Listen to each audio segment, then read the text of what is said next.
ഹരേ രാമ രാമ രാമ ഹരേ ഹരേ, ഹരേ കൃഷ്ണ കൃഷ്ണ കൃഷ്ണ ഹരേ ഹരേ.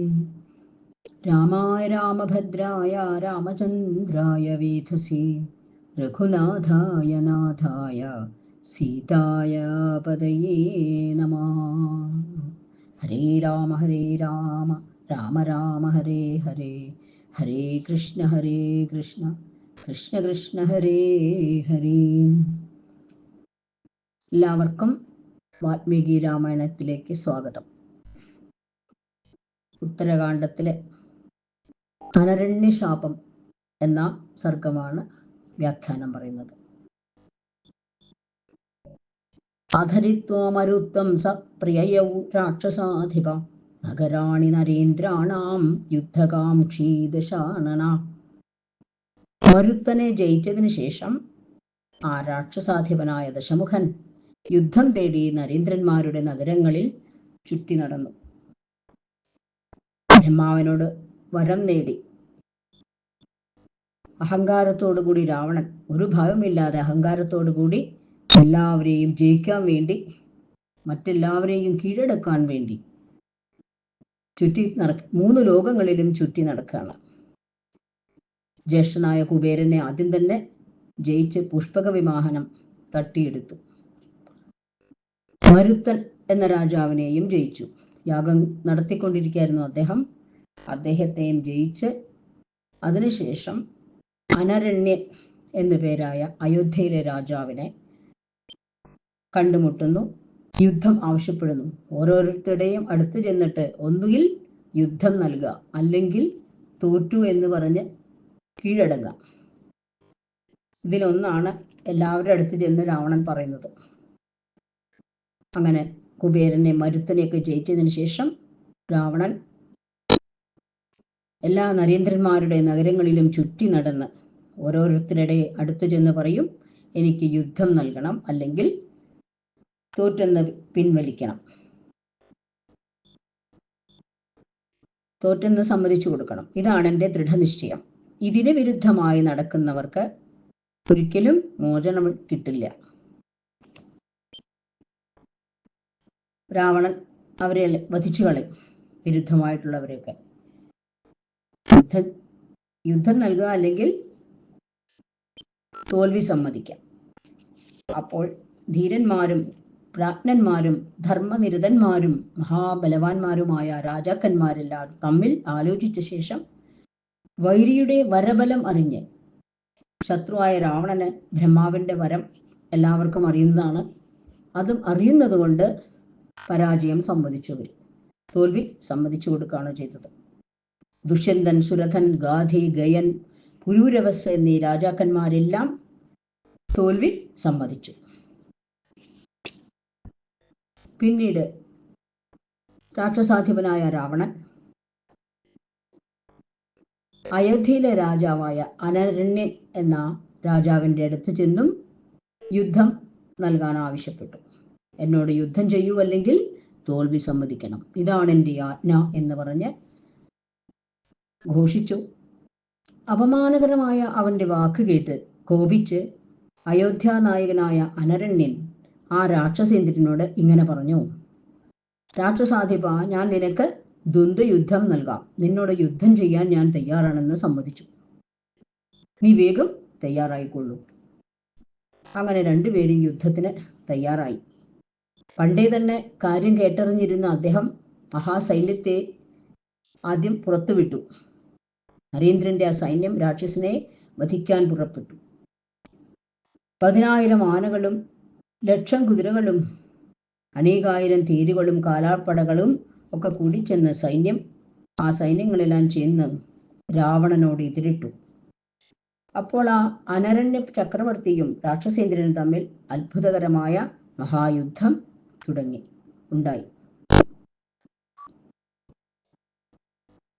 രാവണ സൈന്യത്തോടേറ്റ് രാജാവിൻ്റെ സൈന്യം അഗ്നിയിൽ ഹോമിച്ച ഹവിസ്സെന്ന പോലെ കുടിഞ്ഞുപോയി. അഗ്നിയിൽ തൂകുന്ന ഹവിസ്സ് കരിഞ്ഞു പോകുന്ന പോലെ ആ രാവണനോട് ഏറ്റിട്ട് ആ സൈന്യങ്ങളെല്ലാം നശിച്ചുപോയി. കുറെ നേരം പൊരുതുകയും ഉത്തമ വിക്രമം പ്രകടിപ്പിക്കുകയും ചെയ്ത അവരെല്ലാം പിന്നീട് അഗ്നിയിൽ ഈയലുകളെ പോലെ ജ്വലിക്കുന്ന ആ രാവണനോടടുത്ത് അവശേഷിക്കുന്ന സൈന്യം നാശമടഞ്ഞു. സൈന്യങ്ങളെല്ലാം നശിച്ചു കഴിഞ്ഞപ്പോൾ രാജാവ് തന്നെ നേരിട്ട് യുദ്ധത്തിന് തയ്യാറായി. കോപമൂർച്ഛിതനായ മന്നവൻ ഇന്ദ്രധനുസ് പോലെയുള്ള വില്ലിൽ ഞാണൊലി ഇട്ടുകൊണ്ട് ആ രാവണനെ സ്വയം നേരിട്ടു. പിന്നീട് ഇക്ഷ്വാകുവിന്റെ വംശത്തിൽ എല്ലാവരെയും അങ്ങനെ പറയുന്നുണ്ട്. ശ്രീരാമനെയും പറയുന്നുണ്ട്, ലക്ഷ്മണനെയും പറയും. ഇക്ഷ്വാകുവിന്റെ വംശത്തിൽ ജനിച്ചവരെ എല്ലാവരെയും അങ്ങനെ പറയും. ദശരഥ മഹാരാജാവിനെയും അങ്ങനെ തന്നെ. ഇവിടെ ഉദ്ദേശിക്കുന്നത് അനരണ്യൻ എന്ന ഇക്ഷ്വാകുവിന്റെ വംശത്തിൽപ്പെട്ട രാജാവിനെയാണ്. ഇക്ഷ്വാകുകുലനന്ദൻ രാക്ഷസ രാജാവിന്റെ ശിരസിൽ അനവധി ശരങ്ങളെയ്തു. രാവണന്റെ ശിരസിൽ ശരങ്ങളെയ്തിട്ടും ഒരു കുലുക്കം ഉണ്ടായില്ല ആ രാവണന്. മേഘങ്ങളിൽ നിന്ന് മലമുകളിൽ വീഴുന്ന മഴ പോലെ ആ ശരങ്ങളെല്ലാം രാവണന്റെ മേൽ തെറിച്ചുപോയി എന്നർത്ഥം. യാതൊരു മുറിവും ഏൽപ്പിച്ചില്ല. അതെല്ലാം വെറുതെയായി. ക്രുദ്ധനായ രാക്ഷസേശ്വരൻ കൈത്തലം കൊണ്ട് രാജാവിന്റെ ശിരസിൽ ശക്തിയായി ഇടിച്ചു.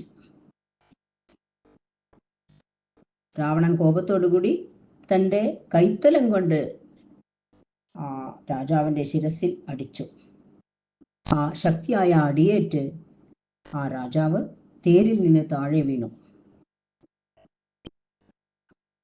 കാട്ടിൽ ഇടിവെട്ട് ഏറ്റ് കരിഞ്ഞ വൃക്ഷം പോലെ വീഴുന്നത് പോലെ അംഗങ്ങൾ തളർന്ന് ആ മന്നവൻ ഭൂമിയിൽ വീണുപോയി.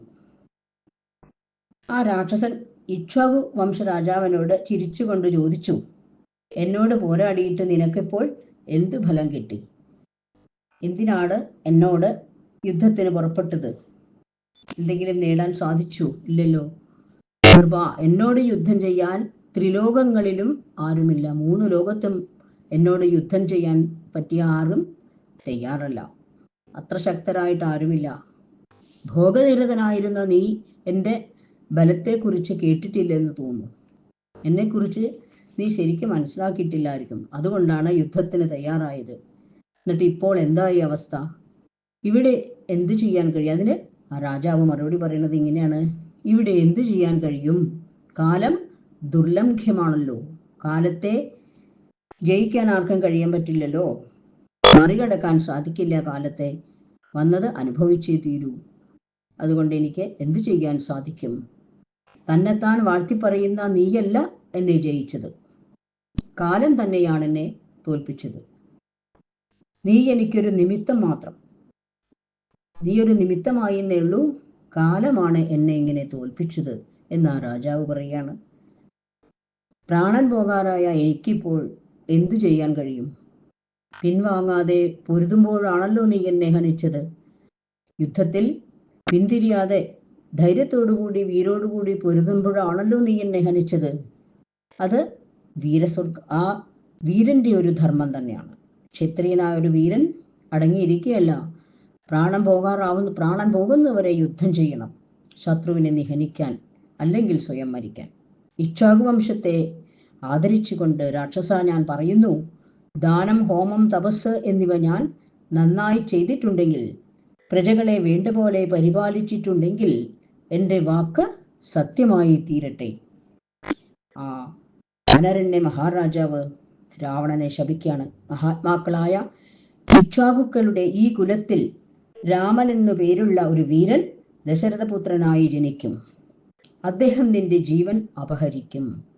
ഇങ്ങനെയുള്ള ശാപം അനരണ്യൻ ആ മഹാരാജാവ് രാവണന് നൽകി. രാവണൻ ആ ശാപം നൽകിയപ്പോൾ ആ രാജാവ് അങ്ങനെ ശപിച്ചു കഴിഞ്ഞപ്പോൾ ആകാശത്തിൽ നിന്ന് പുഷ്പവൃഷ്ടിയുണ്ടായി. മേഘഗർജനം പോലെ ഉച്ചത്തിൽ ദേവദുന്ദുഭികൾ മുഴങ്ങിക്കേട്ടു. ദേവന്മാരെല്ലാം സന്തോഷിച്ചു രാവണനെ ആ രാജാവ് ശപിച്ചപ്പോൾ. തതസ്സ രാജാ രാജേന്ദ്ര ഗതസ്ഥാനം ത്രിവിഷ്ടപം സ്വർഗദേ ച നൃപേ തസ്മിൻ രാക്ഷസസ്വപസർപ്പതാം. ഹേ രാജേന്ദ്ര, രാജേന്ദ്ര എന്ന് വിളിക്കുന്ന ഇവിടെ ശ്രീരാമനോട് അഗസ്ത്യ മഹർഷി പുരാണ കഥകൾ പറഞ്ഞു കൊടുക്കുകയാണല്ലോ.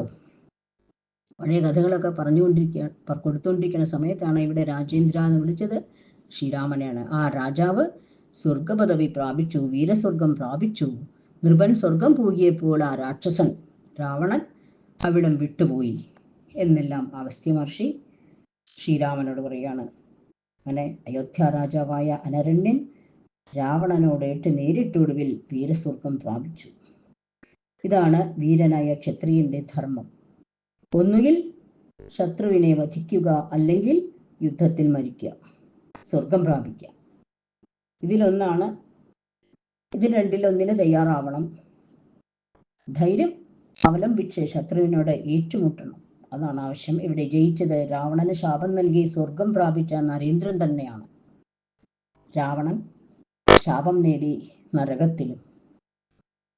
അനരണ്യന്റെ ശാപവും വേദവതിയുടെ ശാപവും ഒക്കെ പിന്നീട് സത്യമായി ഭവിക്കുകയും ചെയ്തു എന്നെല്ലാം ഭഗവാൻ അഗസ്ത്യൻ ശ്രീരാമനോട് പറഞ്ഞു. അങ്ങനെ ഈ സർഗം പൂർണ്ണമാവണു. അടുത്തതല് രാവണ നാരദ സമാഗമം.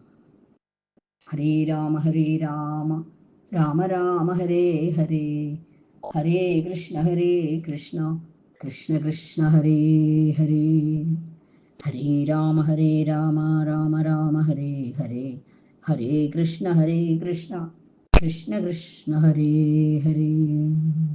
സ്വസ്തി പ്രജാഭ്യാം പരിപാലയന്ത ന്യായേന മാർഗേണ മഹിം മഹീഷ, ഗോബ്രാഹ്മണേഭ്യ ശുഭമസ്തു നിത്യം, ലോകാ സമസ്താ സുഖിനോ ഭവന്തു, ലോകാ സമസ്താ സുഖിനോ ഭവന്തു, ലോകാ സമസ്താ സുഖിനോ ഭവന്തു. ഓം ശാന്തി ശാന്തി ശാന്തി. കായേന വാചാ മനസേന്ദ്രിയേർവാ ബുദ്ധ്യാത്മനാ വാ പ്രകൃതി സ്വഭാവാൽ കരോമി യദ്യൽ സകലം പരസ്മൈ നാരായണായേതി സമർപ്പയാമി, സർവം നാരായണായേതി സമർപ്പയാമി. ശ്രീകൃഷ്ണാർപ്പണമസ്തു. ശ്രീ ജഗദംബാർപ്പണമസ്തു. ഓം ശ്രീ ഗുരുഭ്യോ നമഃ. ഹരി ഓം തത്സത്.